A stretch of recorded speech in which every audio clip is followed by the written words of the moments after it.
what's up, YouTubers? It's me again, Brian, aka Gamer 55551, and I am back with a My 2 Cents Switch and gaming video for this week, where I take a look at some of the stories that came out that interest me this week and give you my thoughts and my opinion about it. So we have 3 stories that came out. Pretty much all of these are Switch and Nintendo related for this one. So why don't we go take a look at it? And we're going to start with the first one, and that has to do with the announcement of a new microSD card, if I'm saying the name correctly. And according to what we understand, this is a 512 gigabyte micro SD card that was revealed. It's from a development team it comes from a manufacturer called Intergral Memory, Intergral. Pardon me if I'm not saying the name correctly though, but I'll have a link in the description and you can read it though. Apparently is going to be releasing a new micro SD card that's going to basically have more storage space than the current one, which is the SanDisk 400 gigabyte card, which is now in second place though. Although, as The Verge pointed out, SanDisk still has the edge in speed. The new one comes at 80 MBs, while SanDisk is at 100 MBs. It points out that the new card also happens to be classified as an SDXC UHS IU1 format, meaning it can be used to capture full HD video for cameras, and it can be used for the Nintendo Switch. The Switch actually supports micro SD cards up to 2 terabytes in capability though, which I think that's very smart for them to do, although obviously such cards don't exist yet for the moment, but that could change over time. There's no word on the price though, but it's likely that you'll have to shell out quite a bit of money for when it's released in February. The SanDisk 400 gigabyte card, after all, still costs around $240 on Amazon. So apparently, as far as this new micro SD card that is coming out though, I certainly welcome it being released though, because obviously especially if you're a Switch owner though, because as more and more of these games start coming out, especially if we start seeing more AAA titles though, it's going to take up a lot of space, and it's certainly we're going to need to see, and I certainly see a lot of Switch owners possibly investing in a lot of these bigger micro SD cards though. But at the same time, price point is going to be a big issue, because a lot of these micro SD cards, the more higher gigabyte capacity, the more expensive it's going to get. I mean, I was able to get, I think, like a 250 from Amazon during like a sale they had during, I think it was during the Black Friday sale though, which they cut the price down compared to, say, how it would normally be though. Forgot what the price was. I should remember that though. But in either case though, I'm both happy about it, but I'm also a little bit concerned about it, because like I said, given that, as I read though, given the fact that the price for the other micro SD cards on the SanDisk one, which the 400 gigabyte, was like around $240. I believe that's what it was. Let me double check just to make sure. Oh yeah, $240 on Amazon.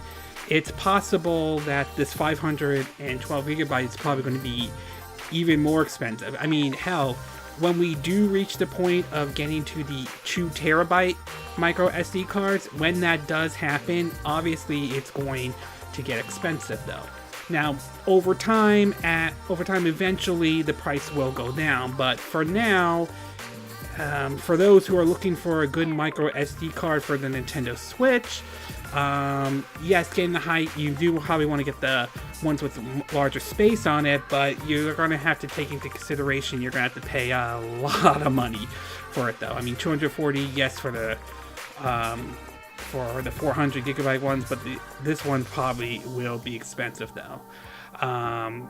But it's obviously right now the only storage solution, at least for the moment, that the Nintendo Switch has though, until Nintendo starts looking into doing something like hook up a hard drive to the Nintendo Switch, to the cloud surface. So for now, as Switch owners, our only option at this moment is, of course, the micro SD card. And the more games start coming out, the more it's going to take up a lot more spaces, unless developers have have a great way of optimizing it and compressing it on the Switch, but otherwise, this is probably the only option we're running with right now. And while I'm happy that this 512 gigabyte micro SD card's coming out, price point's going to be a big issue for a lot of people. So, I mean, I don't disagree. It sucks. It really sucks in terms of how much it costs and everything. But like I said, especially if you're going digital only,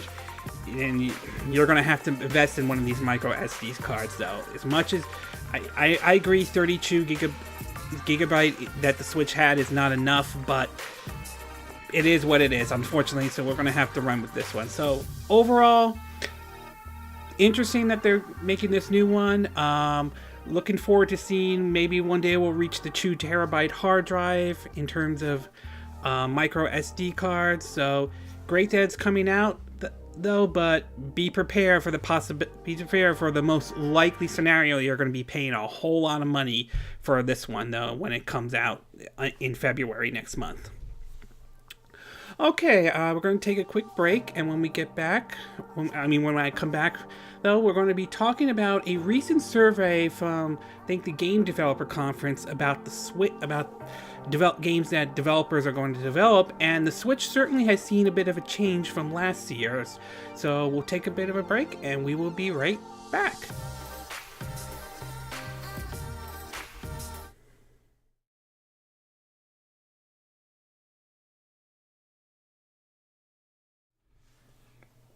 Okay, and we are back with part 2 of our video, and for this one we're going to be taking a look at a recent report that's been coming out from the GDC, if I'm saying the name correctly. That is, I believe that's the Game Developers Conference, and it seems as though that a lot of developers that may have been hesitant about the Switch when it came out last year seem to be more open to developing for the system now more than ever, and it seems to be that's a recurring pattern with several other developers like Bandai Namco, Square Enix, and Capcom, which were hesitant at first, but now seem to be more on board than before. So, according to several articles, again, links will be in the description of this video.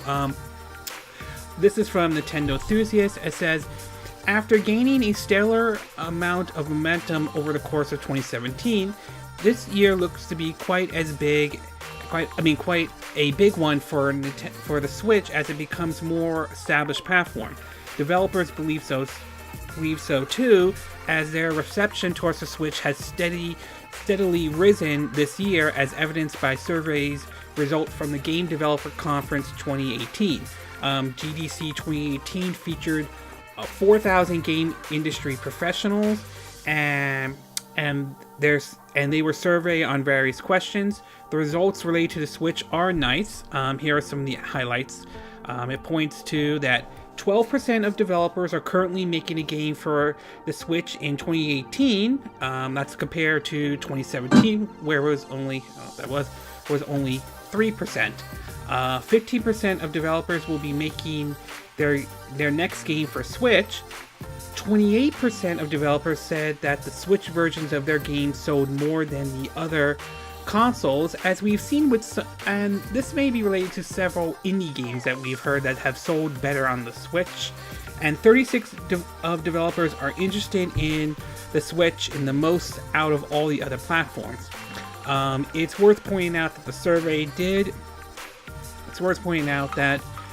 when it comes to which platform are you currently developing games for, it's worth pointing out that they point out that Nintendo Switch right now sits at 12%, VR headset sits at 19%, Mac sits at 20%, Xbox One /X at 26%, PlayStation 4/Pro at 30%. Keep in mind both Xbox One and PlayStation 4 had been out since 2013. Smartphones and tablets at 36%, and at a whopping 60% is PC. So obviously for those who think PC is dead, may want to think otherwise. That's not the case though. As it points out that as support for the Switch increases, the 3DS and Wii U are being left behind. Only 1% of of the developers that were surveyed are making games on those two platforms. Meaning the total percentage of developers currently making a game for a Nintendo system is 14%. I mean, it's small compared to what the PS4 and Xbox One is, but it's understandably that those systems have been out longer and have a larger install base. So, obviously, it is an improvement over last year, though. I can see why it was at 3%, because a lot of developers at that time were probably very hesitant to develop for the Switch, mostly because, Nintendo just was coming off of the failure that was the Wii U. It wasn't a big success. Developers were abandoning that system for several different reasons. So I think some developers were a little bit hesitant of jumping on board, though.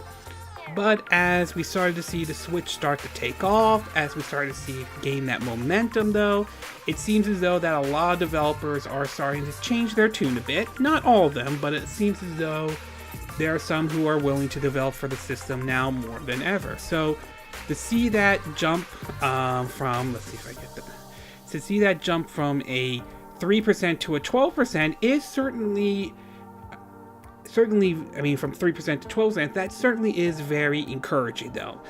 Obviously, I would like to see that number get bigger, but it's definitely a start. And hopefully, Nintendo is able to keep that momentum going for the Switch. That will encourage more developers to bring their games to the Nintendo Switch as well.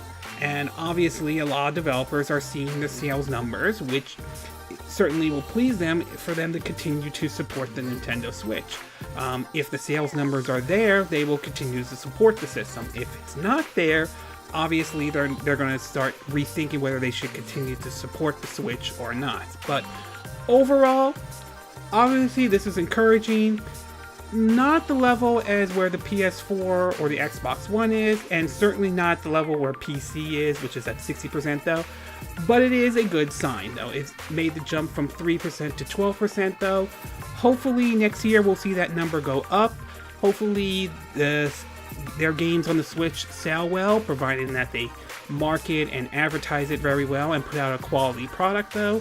And hopefully, we'll see that number go up. I would like to see a lot of developers bring their games to the Nintendo Switch, though. So, we'll have to see next year, and we'll have to see what's beyond that. But overall, a very encouraging sign. Small step, but it's definitely a good step indeed, going from 3% to 12%. So we'll have to wait until next year, but this is definitely a good thing. Okay, we're going to take a bit of a break, and when we come back, we're going to be talking about a recent report coming out regarding the sales numbers for Xenoblade Chronicles 2, and depending on how you look at it, these numbers might be good or bad, depending on how you want to view it, though. So we'll take a bit of a break, and we will be right back.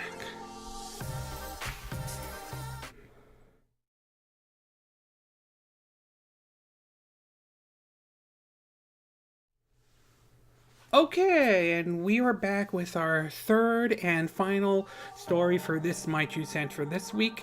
And for this one, we're going to be taking a look at some sales numbers that have came out for Xenoblade Chronicles 2 that came out on the Switch back in December. Now, before I begin, I do want to point out that these sales numbers come from VG charts that's been reported by several other sites. Again, links will be in the description.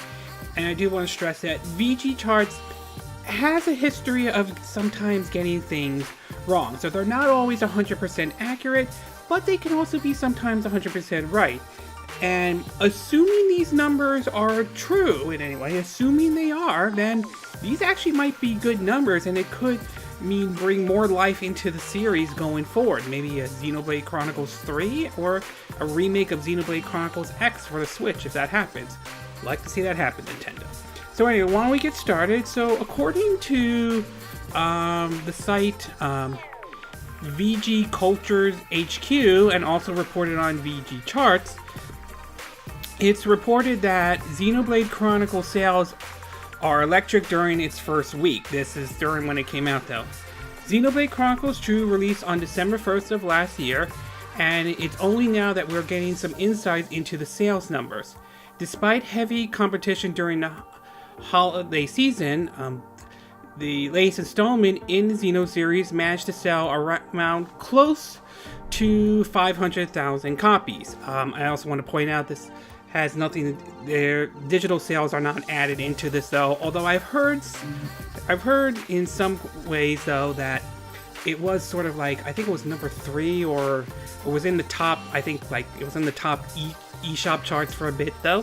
So anyway, according to VG Charts estimates, the game, according to them, sold around 437,000 units in its first week.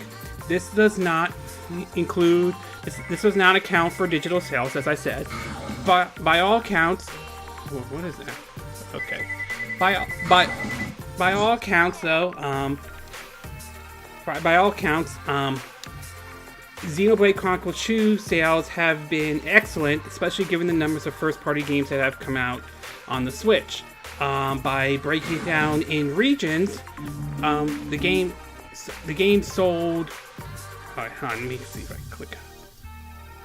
Okay, breaking down in regions, the game sold best in the U.S. with 159,477 units sold, 36%, compared to 134,463 units sold in Europe, 31%, and and 100,280 units sold in Japan, 23%. Looking more closely into Europe, though, the game sold an estimate 14,742 units in the UK, although the UK isn't really as strong on Nintendo games as say like the other systems like PlayStation and all, but not bad numbers.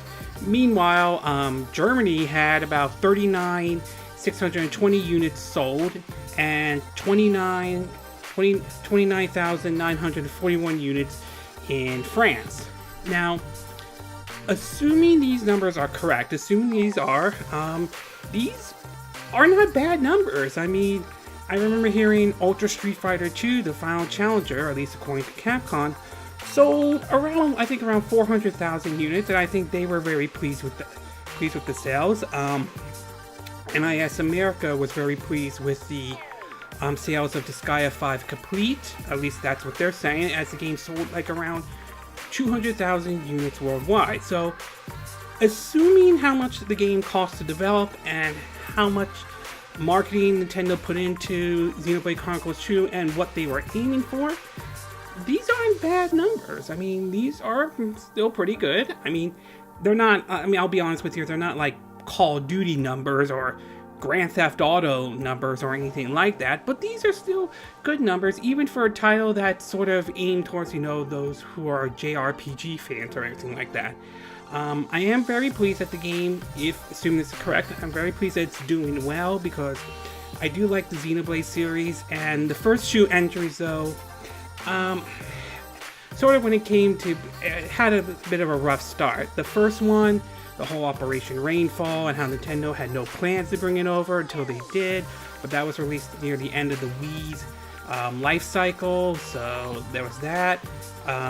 X that was released on the Wii U that unfortunately was going on the way out, and Nintendo was just doing what they could, but pretty much not fully supporting the system. So that was that. Although the game did sell okay, but certainly not at what they could have been. But this isn't bad. I mean, this is good. Obviously, with the Switch being the success that it is, though, obviously means that the game is doing very well. And hopefully, I'm hoping, though, that it would probably reach supposedly 1 million units sold worldwide. I would be happy if it reaches that, though.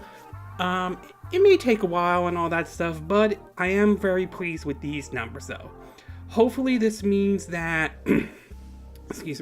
hopefully this means that we'll see more entries in the Xenoblade series. I would like to see another entry, and like I said, I would be down with Xenoblade Chronicles X being ported over to the Switch, and this may seem like totally left field. Hey, if they do a Xenoblade Warriors game, I'll be down with that as well. You already did Fire Emblems and Hyrule Warriors, why not do that one as well? But overall, this is good. This is very good. Obviously, People are picking up the game though. Hopefully those numbers go up. Hopefully we'll see more JRPGs or original JRPGs from Nintendo like Xenoblade, or maybe a whole new game from the makers of the Xenoblade Chronicles series on the Nintendo Switch. But overall, this is very, very encouraging though. And as I did a review on the game, I enjoyed it despite the handheld mode where the visuals which do take a bit of a downgrade compared to when playing it in dock mode though. So it is still a good game nevertheless. But I'm happy overall. I'm glad with the numbers. I think this is good. I'd like to see the numbers go up even more, but this is definitely a good start, assuming these numbers are true though. Okay, this concludes this My 2 Cent video for this week. And again, these are my opinion, but what are yours? Let me get this up. What are your thoughts about the announcement of this new micro SD card though? Is it what you've been waiting for? Is this definitely something you're going to pick up? Or do you think, or are you probably going to wait until basically the price goes down for it, the 512 gigabyte micro SD card? What do you take about the survey coming out from the Games Developer Conference about the Switch, interest in development Switch going up to say 12%? You think this is good? Do you think this is bad? Do you think that could have gone up? Or do you think this is a good start for it though? And what do you think about the sales numbers for Xenoblade Chronicles 2, at least according to what VG charts are saying? Do you think they're accurate? Do you think they're off? Do you think these numbers are good? Do you think they're bad? Do you agree with what I said in this video? Do you disagree? Do you have a difference of opinion? As always, sound off on the comment section below. Let me know what you think. And I hope you hit that like button. I would appreciate it. And I hope you do subscribe to my YouTube channel. Also, feel free to share this video if you want to. And feel free to donate to my channel if you like. You can either do it through PayPal me or Patreon. Links will be in the description of this video.